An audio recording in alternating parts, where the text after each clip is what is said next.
Bismillahirrahmanirrahim. Assalamualaikum warahmatullahi wabarakatuh. Alhamdulillahi rabbil alamin wa bihi nasta'in wala umuri dunya waddin. Wassalatu wassalamu ala asyrafil anbiya'i wal mursalin wa ala alihi wa ashabihi ajma'in. Amma ba'd. Baiklah anak-anakku, berjumpa pada hari ini kita pada pertemuan pertama setelah kemarin kita sudah libur.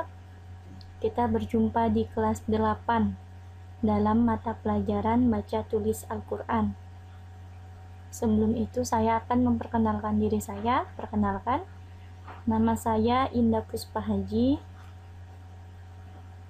Saya alumni dari UIN Raden Fatah Palembang dan UIN Sunan Kalijaga Yogyakarta. Sebelum mulai mempelajari tentang mata pelajaran BTA, maka saya akan menjelaskan secara singkat mengenai BTA ini. Oke. Adapun muatan mapel BTA yaitu kita akan mempelajari tentang membaca dan menghafal ayat Al-Quran serta menulis ayat Al-Quran. 3 aspek ini ya yang akan kita pelajari: membaca, menghafal, dan menulis. Nah, untuk membaca ayat Al-Quran dengan tepat, maka kita akan belajar tentang kaidah tajwid.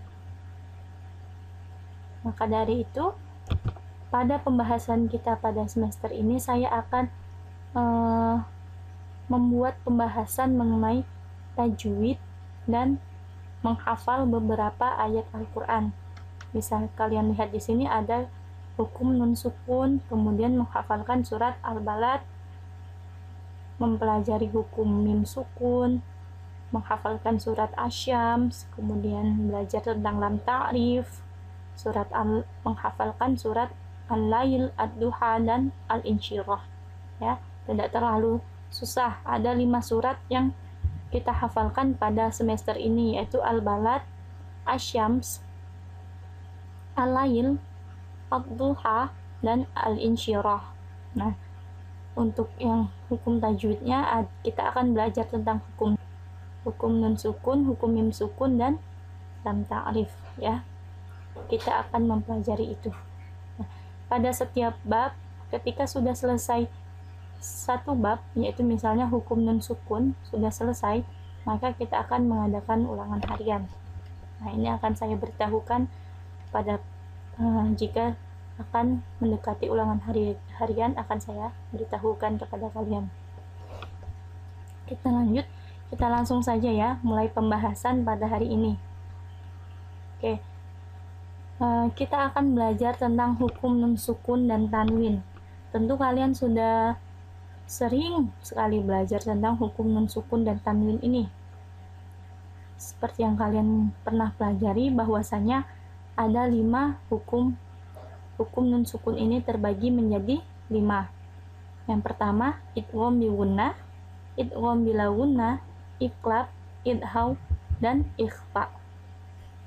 Nah, pada pertemuan kali ini kita akan belajar tentang idgham bi gunnah dan idgham bila gunnah.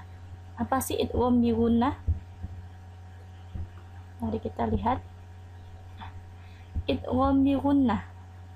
Idgham bi gunnah itu apabila nun sukun dan tanwin, ini tanwin ya, kalian tahu an, in, un, itu namanya tanwin.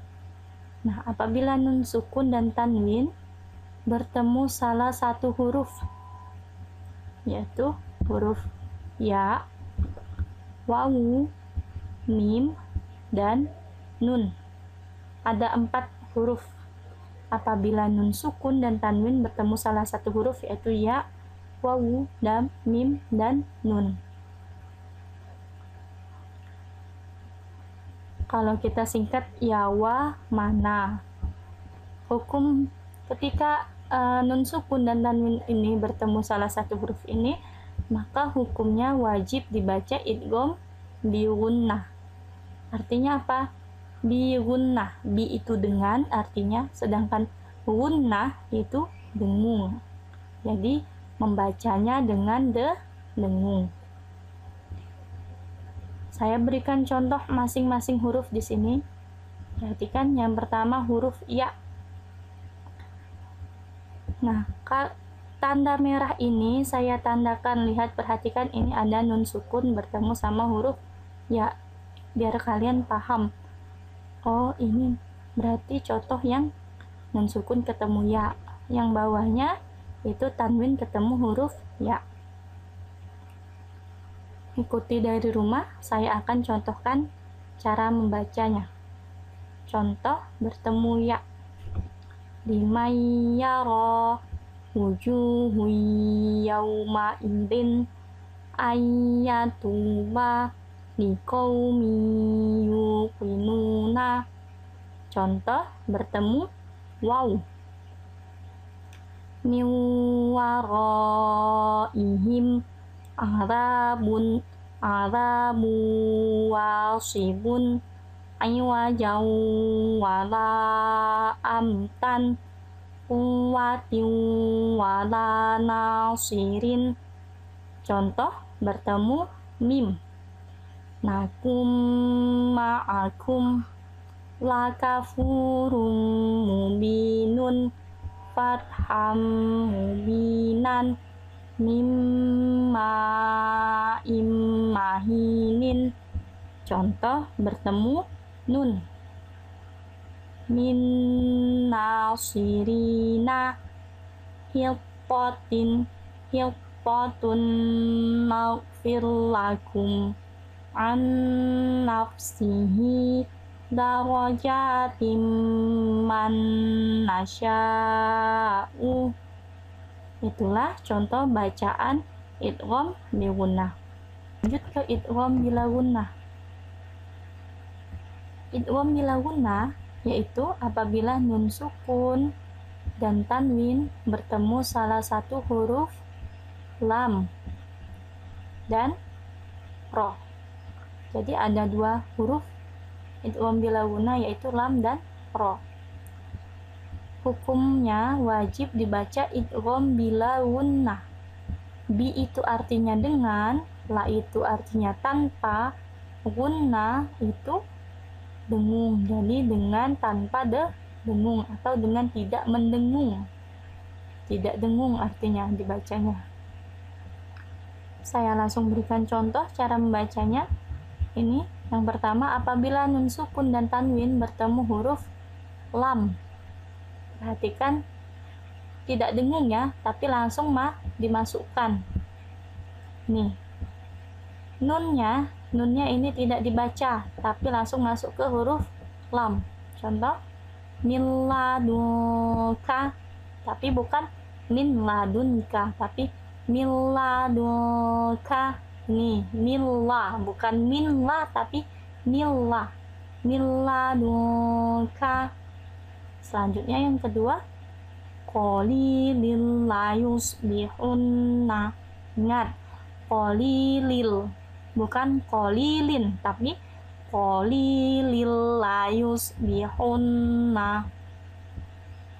Kemudian latiful lima, bukan latifun lima, itu salah, tapi latiful lima dzikrul lil alamina. Nah, begitu ya. Jadi nun sukunnya tidak dibaca tapi langsung masuk ke huruf selanjutnya. Yang kedua, contohnya apabila bertemu huruf ro. Lihat, ini nun ketemu sama ro. Maka cara membacanya mirwabbukuma, bukan minrob, itu salah. Yang benar itu mirwabbukuma. Ini lagi aisyatir radiyatin ghafurur rahimun mir. Langsung mir, bukan minro, tapi mirwabbir rahimin. Itulah contoh cara membaca idgham bila gunnah. Jadi dia langsung dimasukkan ke huruf selanjutnya tanpa didengungkan. Sekian penjelasan saya pada hari ini mengenai idgham biguna dan idgham bilaguna. Silakan dari apa yang saya jelaskan tadi, kalian terapkan dalam kehidupan sehari-hari. Ketika kalian mengaji, maka bacalah Al-Quran sesuai kaidah tajwid yang sudah kalian pelajari. Itu saja dari saya, kurang lebihnya mohon maaf, saya tutup.